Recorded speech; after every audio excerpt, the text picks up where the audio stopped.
Olá, sejam bem-vindos e bem-vindas a mais uma edição do Sem Filtro.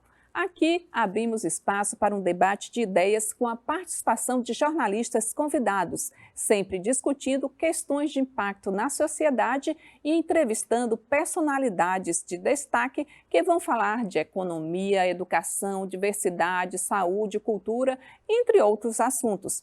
No programa de hoje, eu conto com a participação da jornalista Sânia Aquino, membro da Comissão da Igualdade Racial da OAB, e do jornalista Emanuel Pascoal, gerente de imprensa da Secretaria de Comunicação do Estado.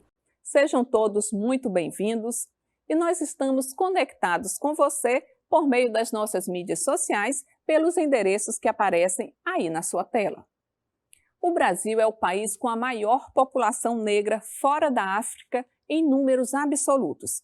Segundo o IBGE, no Maranhão, os negros são a maioria, cerca de 74% da população. No entanto, essa população, que é majoritária na composição da sociedade brasileira, está subrepresentada em todos os âmbitos da vida social. Por que isso acontece? Estamos fazendo algo para mudar essa realidade? A lei de cotas está cumprindo seu papel? Sobre estes e outros assuntos que o Sem Filtro conversa agora com o secretário de Igualdade Racial, Gerson Pinheiro. Mas antes, vamos conhecer um pouco da sua trajetória.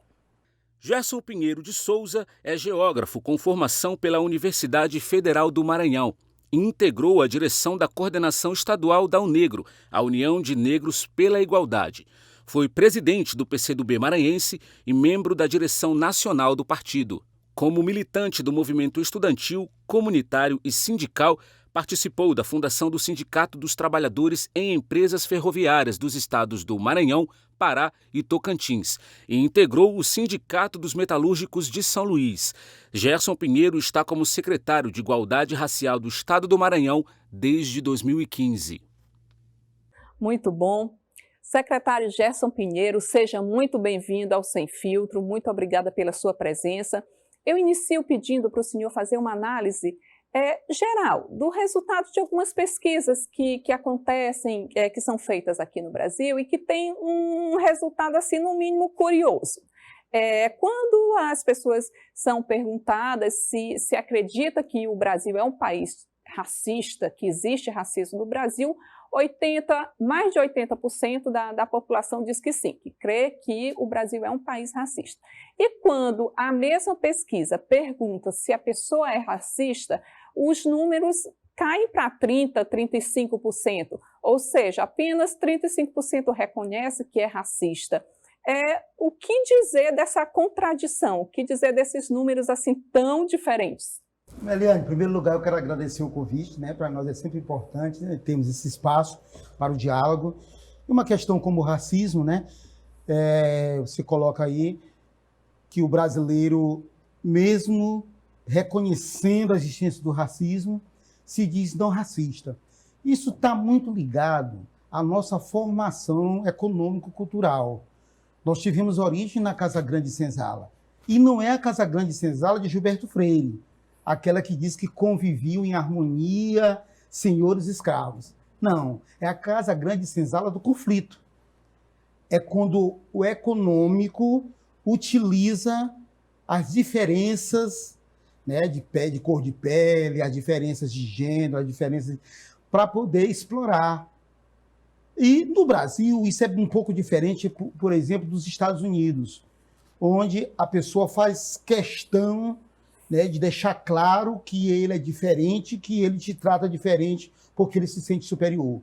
No Brasil isso fica muito subentendido, né? Fica muito subentendido, porque a gente se formou, foi assim, ó, nós somos iguais. Eu não sou racista, eu até tenho um amigo preto. Minha doméstica é uma preta, minha mãe de leite foi uma preta. Então como é que eu sou racista? Então é muito por aí que a gente mantém o racismo à brasileira, que massacra, humilha o povo negro, mas nega isso. E a literatura, né, como eu terminei de citar aqui, mostra isso, e o Silvio Almeida, né, nos diz que é por conta da nossa base do racismo estrutural, que comporta todas as demais formas de racismo. que a gente pode estar dialogando sobre as demais formas, elas estão dentro do racismo estrutural. Vamos iniciar agora com a participação dos nossos jornalistas convidados. Sânia Aquino, eu começo com você. Muito bom estar aqui com vocês, na TV UFMA, a Meliane, meu amigo aqui de bancada, Emanuel Pascoal. Doutor Gerson, a gente conversava aqui nos bastidores sobre as necessidades de políticas públicas voltadas, sobretudo, para a educação, né? Como é que o senhor observa essas políticas públicas para a educação, sobretudo aqui no nosso governo estadual? Olha, a educação é o principal canal de inclusão social, de busca da igualdade. Portanto, é muito importante para uma etnia, para as etnias que são tratadas como inferiores no Brasil. E aí se coloca a questão do povo negro. Por isso, nós, quando fomos convidados pelo governador Flávio Dino e depois pelo governador Brandão para coordenar a Secretaria Estadual de Igualdade Racial, a grande preocupação nossa foi buscar essa parceria com a Secretaria de Educação, a Secretaria de Ciência e Tecnologia, para desenvolver projetos nesse sentido. E hoje nós temos no Maranhão, a exemplo, as escolas dignas, que são escolas voltadas para o ensino fundamental, mas que foram escolas feitas pelo governo do Estado, para atender, porque você começa a inclusão lá no ensino fundamental, na verdade você começa a inclusão lá dentro da comunidade, onde nós acompanhamos e fazemos toda essa assistência. Então, portanto, é o portal de entrada, né, em busca da igualdade da população negra, da população indígena, muito importante. Emanuel, sua vez, o espaço é seu. Primeiramente, boa noite, obrigado pelo convite mais uma vez, convite aqui da TV UFMA. A Meliane, obrigado, a Sânia também que está conosco. Muito obrigado, secretário, por essa oportunidade que nós temos aqui de conversarmos sobre um tema tão importante que é o racismo aqui nessa noite. O senhor começou sua entrevista falando ali um pouco do Silvio de Almeida e também historicamente do Casagrande Senzala de Gilberto Freire. Tem um antropólogo muito interessante, o Kabengele Munanga, que ele diz que o racismo aqui no Brasil é uma situação tão... ele é tão complexo que ele acaba recompensando as pessoas. O racismo é recompensado aqui no Brasil. E por que ele é recompensado aqui no Brasil? Porque, no final das contas, é um racismo que acaba sendo perdoado pelas instituições. É muito mais racismo que acontece e que as pessoas classificam quase sempre como injúria racial. Para a gente ter um exemplo muito recente, acompanhamos pelos veículos de comunicação o caso do Seu Jorge, que aconteceu no Rio Grande do Sul. Acompanhamos também o caso de um humorista que aconteceu na casa dele, no apartamento que ele morava no Rio de Janeiro. São casos que acabam tendo muita repercussão, porque, de repente, são pessoas muito conhecidas do público, mas que no dia a dia, quem é negro sabe e entende que passa por situações como essa no cotidiano. E aí eu tenho uma pergunta um pouco reflexiva e provocativa. Em que ponto a sociedade brasileira está equivocada? Onde é que a sociedade brasileira está tão errada a ponto de acreditar que aquela ideia do Gilberto Freire, de Casagrande Senzala, dessa vivência pacífica, está correta? Porque não está. Pois é, o equívoco, na verdade, não é um equívoco. Na verdade, isso é um projeto. Isso é um projeto de país. É um projeto de país porque, inclusive, a escravidão no Brasil, ela se deu fora da escravidão histórica da humanidade. É um regime escravocrata dentro de um momento em que o modo de produção burguesa já estava colocado. A escravidão feita pelos portugueses no Brasil, ela não foi feita em Portugal, dos mesmos moldes. A economia portuguesa lá em Portugal, ela não girava a partir da produção escrava, da mão de obra escrava. Isso acontecia aqui no Brasil. Na Inglaterra, isso não acontecia. Isso acontecia nos Estados Unidos da América. Portanto, é um projeto. É um projeto. E quando você sai desse período inicial e chega no período odierno, você vai ver que essas estruturas são mantidas. A gente volta à questão ainda agora de um racismo diferenciado no Brasil. É um racismo diferenciado, Pascoal. Porque você explora e explora porque é preto. Explora porque é preto. Às vezes você tem outra questão que é muito colocada, quando você fala da história do Brasil, é assim, olha, tentaram escravizar o índio, mas o índio resistiu. Aí foram buscar o negro e escravizaram. Olha só. Por que escravizar o negro no Brasil era prioridade em relação a escravizar o índio? Porque o escravo, ele não era só um produtor, ele era uma mercadoria. E a mercadoria, ela tem que ter marca, ela tem que ter carimbo. Agora, hoje, ela tem que ter código de barra. Tá?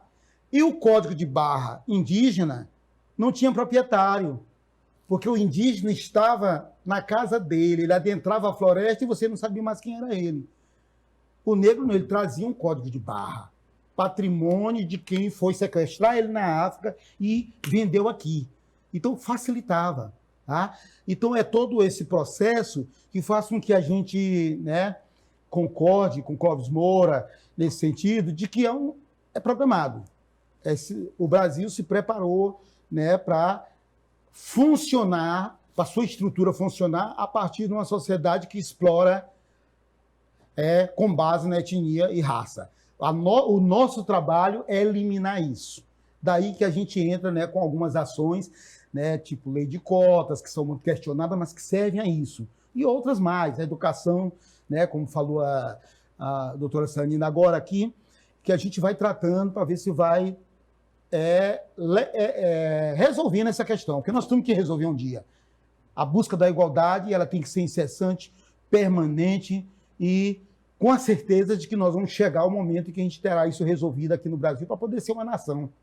Secretário, essa questão do resultado das pesquisas que falamos inicialmente, esse assunto abordado agora pelo Emanuel Pascoal, isso seria resultado do que hoje se classifica como racismo estrutural? Essa forma de aceitar, de que está nas estruturas e fica essa situação velada?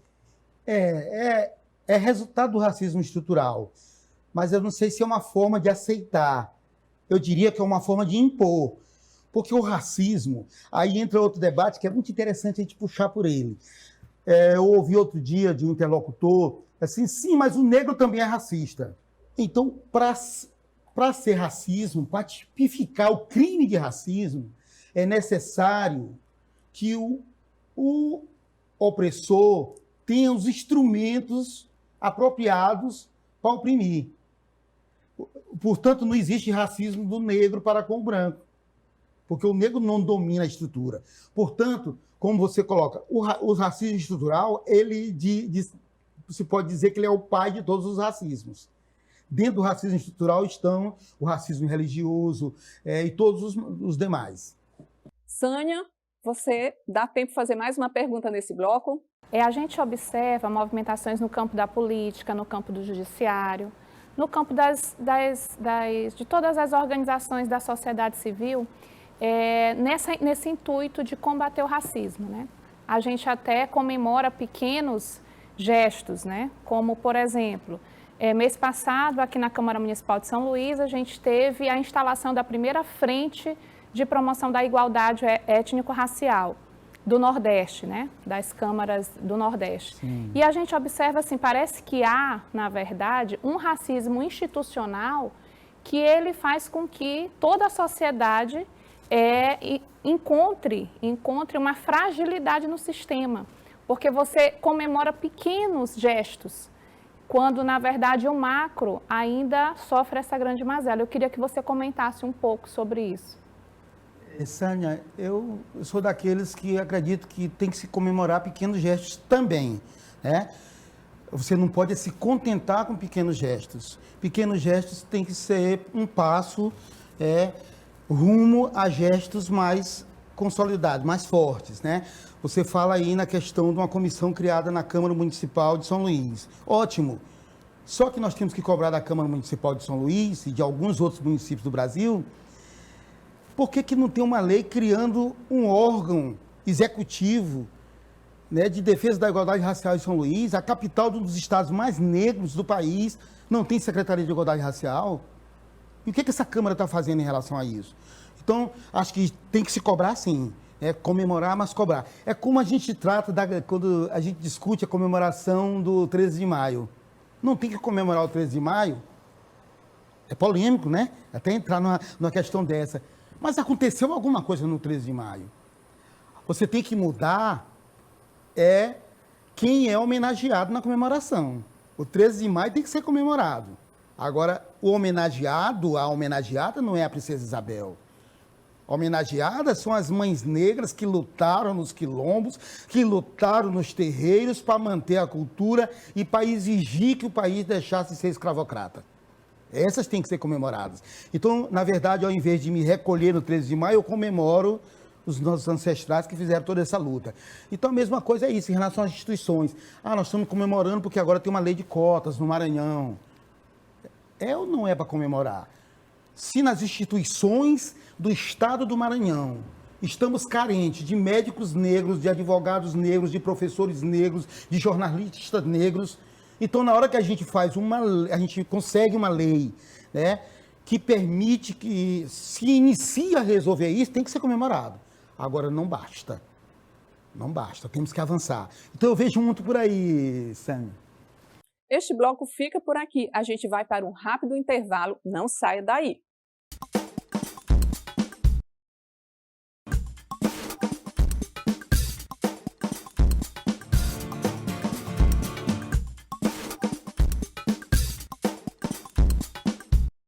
Olá, sejam bem-vindos e bem-vindas a mais uma edição do Sem Filtro.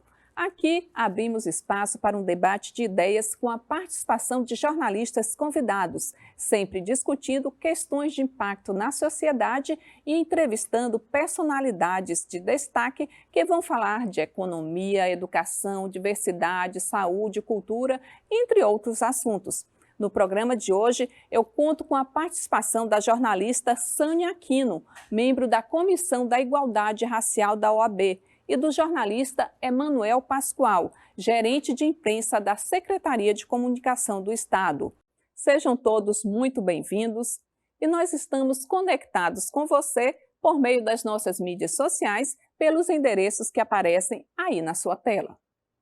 O Brasil é o país com a maior população negra fora da África em números absolutos. Segundo o IBGE, no Maranhão, os negros são a maioria, cerca de 74% da população. No entanto, essa população, que é majoritária na composição da sociedade brasileira, está subrepresentada em todos os âmbitos da vida social. Por que isso acontece? Estamos fazendo algo para mudar essa realidade? A lei de cotas está cumprindo seu papel? Sobre estes e outros assuntos que o Sem Filtro conversa agora com o secretário de Igualdade Racial, Gerson Pinheiro. Mas antes, vamos conhecer um pouco da sua trajetória. Gerson Pinheiro de Souza é geógrafo com formação pela Universidade Federal do Maranhão e integrou a direção da coordenação estadual da UNEGRO, a União de Negros pela Igualdade. Foi presidente do PCdoB maranhense e membro da direção nacional do partido. Como militante do movimento estudantil, comunitário e sindical, participou da fundação do Sindicato dos Trabalhadores em Empresas Ferroviárias dos estados do Maranhão, Pará e Tocantins e integrou o Sindicato dos Metalúrgicos de São Luís. Gerson Pinheiro está como secretário de Igualdade Racial do Estado do Maranhão desde 2015. Muito bom. Secretário Gerson Pinheiro, seja muito bem-vindo ao Sem Filtro. Muito obrigada pela sua presença. Eu inicio pedindo para o senhor fazer uma análise geral do resultado de algumas pesquisas que acontecem, que são feitas aqui no Brasil e que tem um resultado, assim, no mínimo curioso. Quando as pessoas são perguntadas se acredita que o Brasil é um país racista, que existe racismo no Brasil, mais de 80% da população diz que sim, que crê que o Brasil é um país racista. E quando a mesma pesquisa pergunta se a pessoa é racista, os números caem para 30%, 35%, ou seja, apenas 35% reconhece que é racista. O que dizer dessa contradição? O que dizer desses números assim tão diferentes? Meliane, em primeiro lugar, eu quero agradecer o convite, né? Para nós é sempre importante, né, termos esse espaço para o diálogo. E uma questão como o racismo, né? Você coloca aí que o brasileiro, mesmo reconhecendo a existência do racismo, se diz não racista.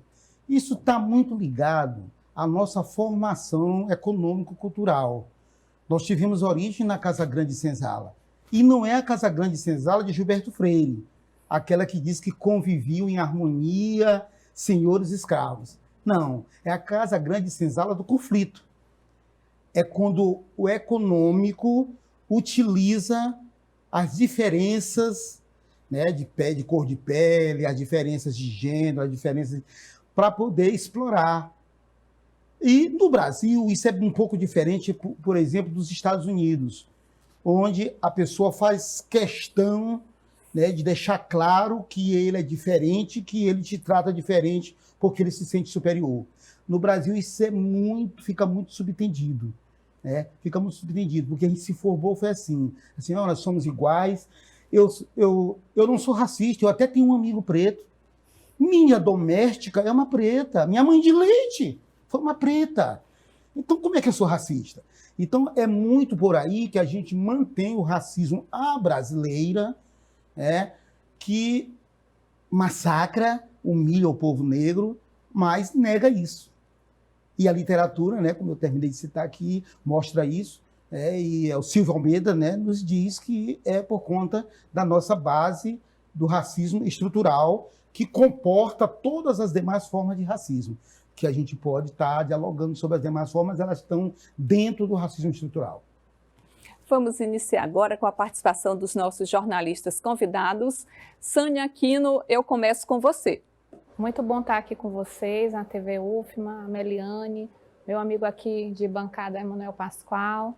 Doutor Gerson, a gente conversava aqui nos bastidores sobre as necessidades de políticas públicas voltadas, sobretudo, para a educação.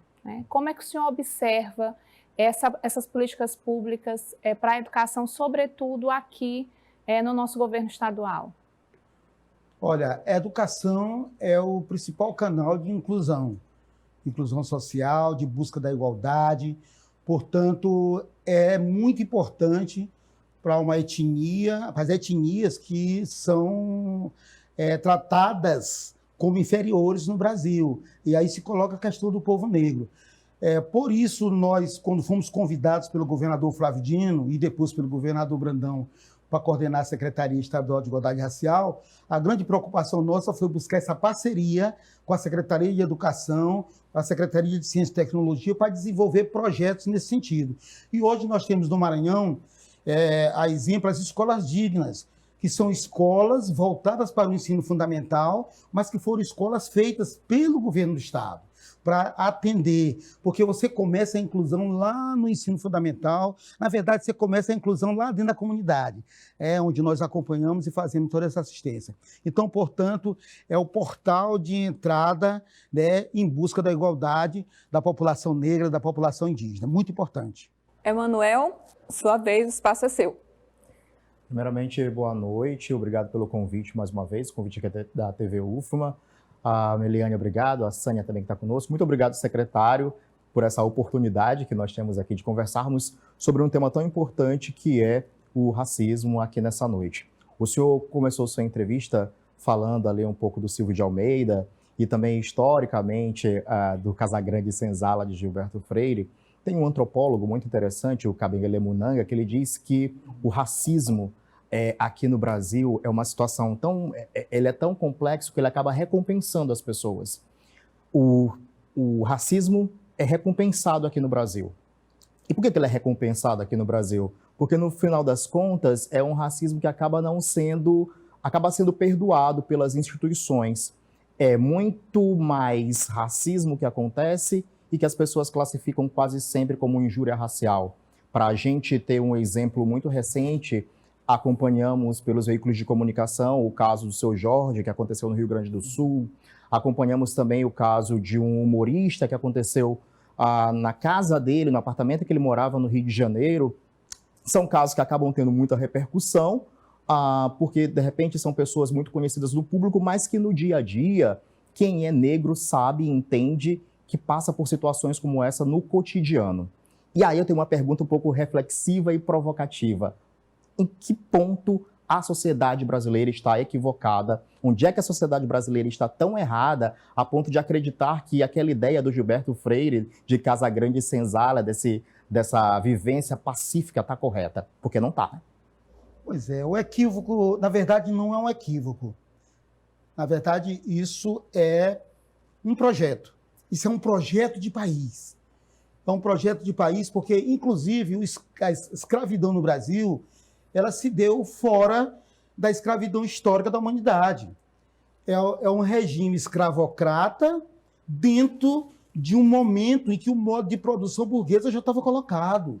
A escravidão feita pelos portugueses no Brasil, ela não foi feita em Portugal, nos mesmos moldes. A economia portuguesa lá em Portugal, ela não girava a partir da produção escrava, da mão de obra escrava. Isso acontecia aqui no Brasil. Na Inglaterra, isso não acontecia. Isso acontecia nos Estados Unidos da América. Portanto, é um projeto.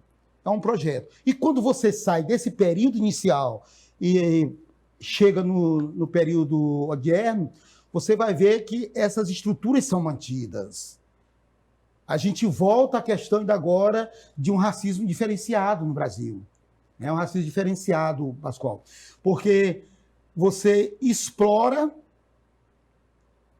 e explora porque é preto. Explora porque é preto. Às vezes você tem uma outra questão que é muito colocada quando você fala da história do Brasil, assim, olha, tentaram escravizar o índio, mas o índio resistiu. Aí foram buscar o negro e escravizaram. Olha só. Por que escravizar o negro no Brasil era prioridade em relação a escravizar o índio? Porque o escravo, ele não era só um produtor, ele era uma mercadoria. E a mercadoria, ela tem que ter marca, ela tem que ter carimbo. Agora, hoje, ela tem que ter código de barra. Tá? E o código de barra indígena não tinha proprietário, porque o indígena estava na casa dele, ele adentrava a floresta e você não sabia mais quem era ele. O negro, não, ele trazia um código de barra, patrimônio de quem foi sequestrar ele na África e vendeu aqui. Então, facilitava. Tá? Então, é todo esse processo que faz com que a gente, concorde com Clóvis Moura, nesse sentido, de que é programado. O Brasil se preparou para funcionar, para a sua estrutura funcionar a partir de uma sociedade que explora com base na etnia e raça. O nosso trabalho é eliminar isso. Daí que a gente entra com algumas ações, tipo lei de cotas, que são muito questionadas, mas que servem a isso. E outras mais, a educação, como falou a doutora Sanina agora aqui, que a gente vai tratando para ver se vai resolvendo essa questão, porque nós temos que resolver um dia. A busca da igualdade, ela tem que ser incessante, permanente e com a certeza de que nós vamos chegar ao momento em que a gente terá isso resolvido aqui no Brasil para poder ser uma nação. Secretário, essa questão do resultado das pesquisas que falamos inicialmente, esse assunto abordado agora pelo Emanuel Pascoal, isso seria resultado do que hoje se classifica como racismo estrutural? Essa forma de aceitar, de que está nas estruturas e fica essa situação velada? É resultado do racismo estrutural. Mas eu não sei se é uma forma de aceitar. Eu diria que é uma forma de impor. Porque o racismo, aí entra outro debate que é muito interessante a gente puxar por ele. Eu ouvi outro dia de um interlocutor, assim, sim, mas o negro também é racista. Então, para ser racismo, para tipificar o crime de racismo, é necessário que o opressor tenha os instrumentos apropriados para oprimir. Portanto, não existe racismo do negro para com o branco, porque o negro não domina a estrutura.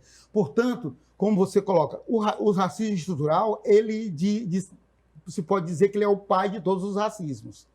Dentro do racismo estrutural estão o racismo religioso e todos os demais. Sânia?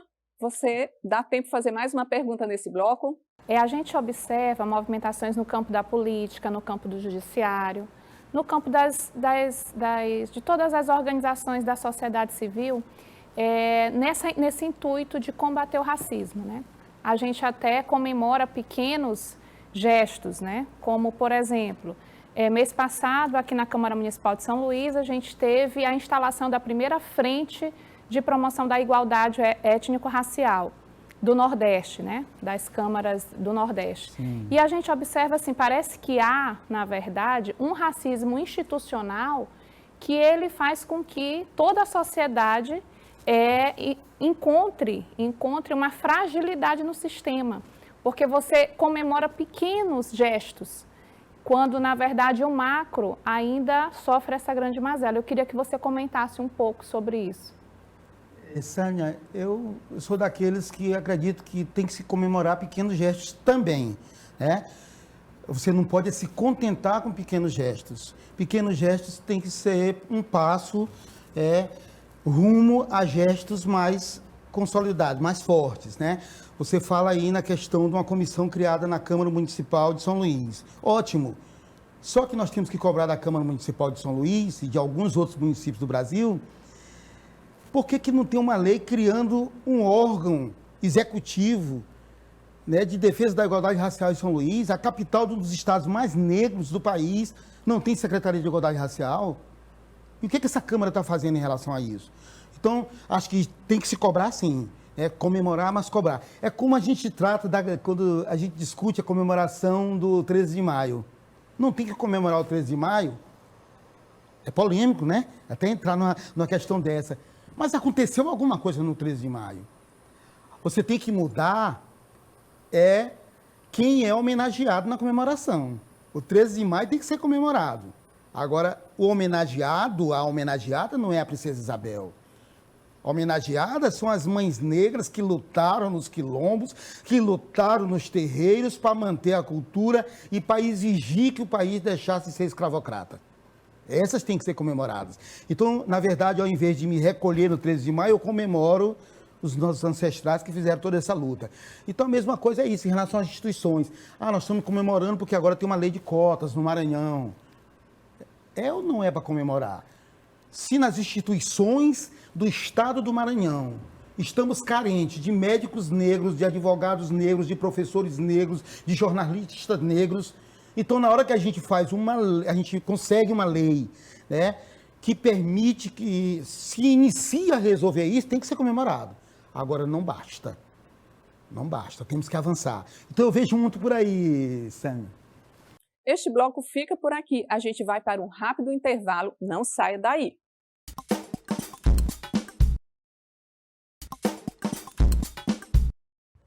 Voltamos para o último bloco do Sem Filtro, que hoje entrevista Gerson Pinheiro, secretário de Igualdade Racial.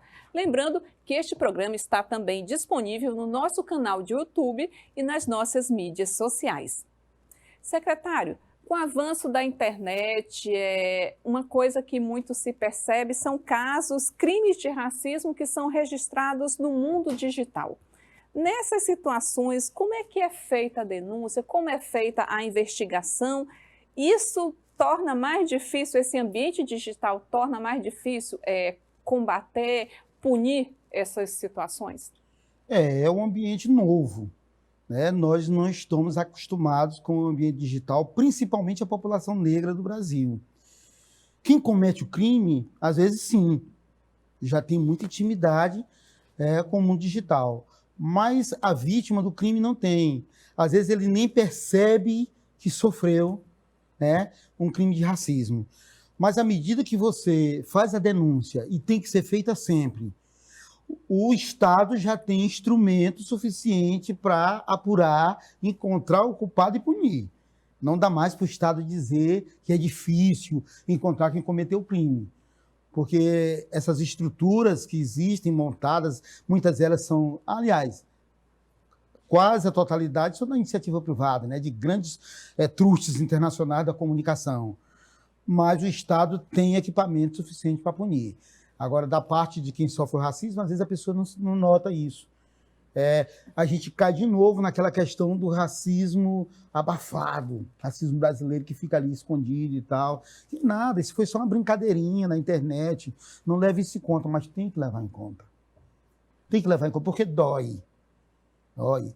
A gente ser vítima de racismo num país que nós ajudamos a construir, num país que é nosso também. Tá? Então isso dói muito e enquanto a gente calar, isso vai se multiplicar. Portanto, é preciso denunciar e acreditar que tem como encontrar e tem como punir. Sânia, o espaço é seu. Secretário, vamos conversar um pouco agora sobre o sistema de justiça, no que concerne à população negra.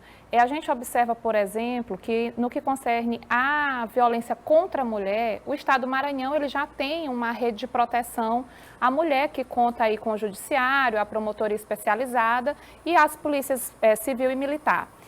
Quando a gente vai tratar sobre a violência sofrida pela população negra, a gente observa que esse sistema ele ainda não está, de fato, tão bem feito, né, ou tão estruturado. O senhor observa que essa fragilidade no sistema de proteção também colabora para que esses crimes muitas vezes fiquem impunes? Com certeza, Sânia. Agora, a gente deve observar que, embora São Luís fique dentro de uma ilha, né, chamada Ilha do Maranhão, o Maranhão não é uma ilha social. Então, nós estamos dentro de um país que tem piorado muito nessa questão dos direitos, e principalmente dos direitos étnicos. Então, isso faz com que o Estado também sofra esse peso, né? E é claro que nós precisamos avançar muito, ainda agora nós tratávamos da questão da Delegacia de Combate aos Crimes de Racismo, principalmente agora que o Supremo Tribunal Federal equiparou o crime de injúria racial aos crimes de racismo. Então, isso amplia mais ainda. Embora a gente saiba que a dubiedade das leis brasileiras, elas nos colocam em muitas armadilhas, né? E uma delas é essa, porque o Código Penal está mantido lá, falando sobre o crime de injúria. Então, o que o Supremo julgou foi só uma questão relativa à prescrição do crime por conta de que era uma idosa, a denunciada era uma idosa de 70 anos. Mas não tratou de outras questões que precisam ser tratadas à medida que for acontecendo, gerando jurisprudências. A senhora que é da área jurídica, né, entende isso melhor que eu, não vou entrar no mérito. Mas eu acredito que isso tem que ir se ajustando na legislação e, ao mesmo tempo, na legislação estadual, no Maranhão também, e, ao mesmo tempo, o executivo ir atendendo essas demandas. Eu acho que precisa uma casa de proteção ao negro, assim como tem uma casa de proteção à mulher. É necessário isso. Mas como o Maranhão é um dos estados mais negros do país, é o estado negro mais organizado nesse sentido, tanto do movimento social quanto da estrutura das comunidades. Nós temos rotas quilombolas no Maranhão, isso não tem em outro estado do país. Então, a gente sempre está na linha de frente da tentativa da busca dessas mudanças. Eu acredito que o próximo período que vem, o próximo governo, com o governador que já está aí, mas que vai continuar, vai permitir que o Estado avance muito nessa área. A gente já tem conversado, né, com o governador Carlos Brandão, e nós vamos tentar avançar muito nessa área de proteção. Nós tentamos constituir a Patrulha Negro Cosmo, né? A OAB participou muito desse debate e a gente não conseguiu. A gente vai voltar a discutir essas questões. Porque é muito importante realmente que a gente tenha uma estrutura protetiva, né, que dê conta, né, de tratar das questões inerentes aos crimes de racismo, intolerância e todos os crimes que são equiparados ao crime de racismo. Emanuel Pascoal, o espaço é seu. Bom, secretário, eu tenho uma pergunta muito com relação ao que 2023 nos espera, vamos dizer assim, porque afinal de contas vem uma nova legislatura.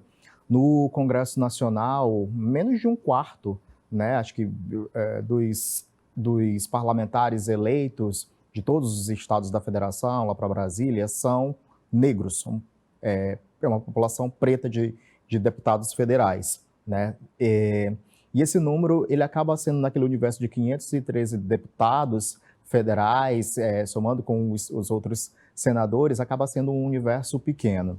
Então, assim, dentro do Congresso Nacional lá em Brasília, essa nossa representatividade da população negra, de certa forma, está em risco, vamos dizer assim, diante das pautas que podem e que precisam ser aprovadas para essa população. Some-se a isso ao fato, por exemplo, de que na estrutura de poder mesmo do país, negros, né, são poucos em cargos de chefia em grandes empresas, são 20%, segundo a estatística mais recente do Instituto Locomotivas, que fez uma pesquisa relacionada ao ano de 2020. Onde é que eu quero chegar com a apresentação desses dados? Existe ainda muito silenciamento da população negra nesses espaços de poder. Como é que pode ser construído, de que forma pode ser construída uma tentativa da gente rever essa situação? No caso da eleição, o processo mais óbvio, a gente sabe, mas é necessário que nós encontremos alternativas para burlar esse silenciamento ainda tão presente com relação às possibilidades da população negra aqui no Brasil? Pascoal, aí tem algumas questões, uma delas é de representação, né, como você terminou de citar. Eu acredito que demos um passo importante na questão da representação ao se aceitar os coletivos para disputas do Legislativo. Por quê? Porque a representação ela exige para a eleição de um parlamentar uma quantidade muito expressiva de votos. E nós nos fragmentamos nas comunidades, na direção dos organismos de defesa da população negra, e aí nós somos negros, nós somos mulheres negras, nós somos LGBTQI+, negros, e assim a gente vai se fragmentando. Na hora de eleger um parlamentar, a gente não consegue unir essas diversas áreas da nossa luta em busca de espaço na Assembleia. E termina que quem tem o poder econômico catalisa isso. Então, eu creio que a gente deve se voltar para nossas associações, para o debate nas nossas bases, para construir caminhos, né, que possam fazer com que essa representatividade mude. Eu acredito também que a outra questão ela está nessa da educação e da ocupação dos espaços de trabalho e de estudo.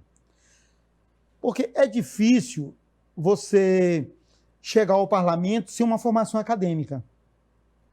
São debates que são colocados e que você, às vezes, não consegue nem chegar aos espaços de debate se não levar um diploma no bolso. Tá? Então, eu acredito que, à medida que a gente vai avançando com questões como levar mais negros para a universidade, levar mais negros para o serviço público, levar mais negros para os espaços de poder, você também possibilita a disputa do parlamento. Você dá visibilidade. Você dá visibilidade. Tem várias áreas que dão visibilidade, né? Aí no esporte, o cidadão aparece e tal. Mas até isso, à medida que você aparece, o sistema vem e controla. Por exemplo, um jogador de futebol que tinha muito poder há pouco tempo, hoje não tem mais. Hoje o passe dele está na mão de uma empresa que vendeu para outra, que dividiu com outra, é um truste formado para comandar aquilo ali, um ginasta, hoje ele não é mais dono do passe dele.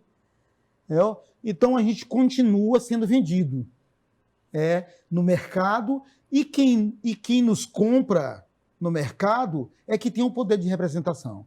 Então, na verdade, é uma batalha bem árdua, essa que você coloca, e é importante você ter colocado essa questão, porque ela deve ser debatida. Eu não sei os caminhos, mas eu acho que a gente tem que buscar caminhos para resolver mais essa questão.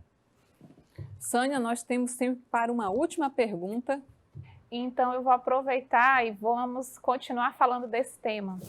Porque, assim, eu observo, só que a gente vai aumentar a temática, né? Sim. Não só do negro, mas da mulher negra, porque se o homem negro ele sofre esse problema de representatividade, mais ainda a mulher. E a gente observa que o machismo parte não só dos homens brancos ou não negros, mas, sobretudo, também do nosso irmão negro. Então, como é que o senhor observa o combate a esse machismo? E poderíamos, talvez, falar desse machismo racial.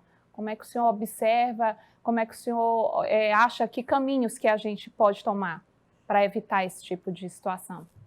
Como nós tratamos aqui no início da nossa conversa, essas diversas formas de racismo, elas estão dentro de uma estrutura racista, né? Então, nós, homens negros, fomos ensinados a ser superiores. E a gente tem que, em algum momento da nossa vida, reconhecer isso, né, e abrir mão disso. Porque se a gente quiser aproveitar as chances que a estrutura do Estado nos dá de oprimir a nossa companheira negra, ou a mulher branca por ser mulher, entendeu?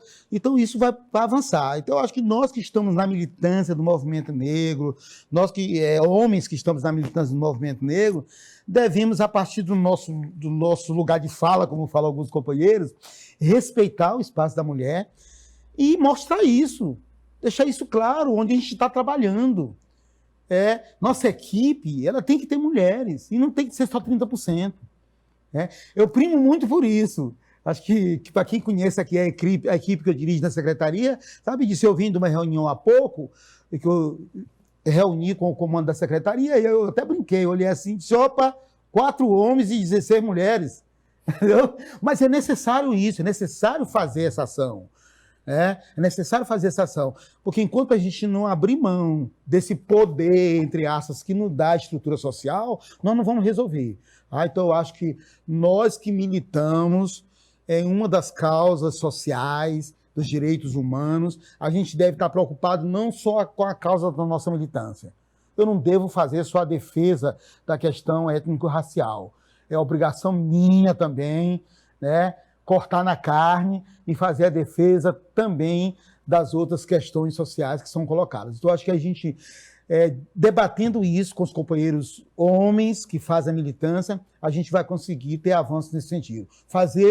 Fazermos entendermos que nós também somos instrumentos desse racismo e que devemos trabalhar isso, trabalhar as mudanças de fato e mostrar onde a gente estiver. Mostrar onde a gente estiver, respeitar onde a gente estiver, respeitar as mulheres nos debates, nos encontros, na formação e, especialmente, dentro da nossa casa, né? Muito obrigada. O nosso programa de hoje fica por aqui. Eu quero agradecer novamente a participação dos jornalistas convidados do programa de hoje, Sânia Aquino e Emanuel Pascoal. Secretário, fica aberto para as suas últimas considerações.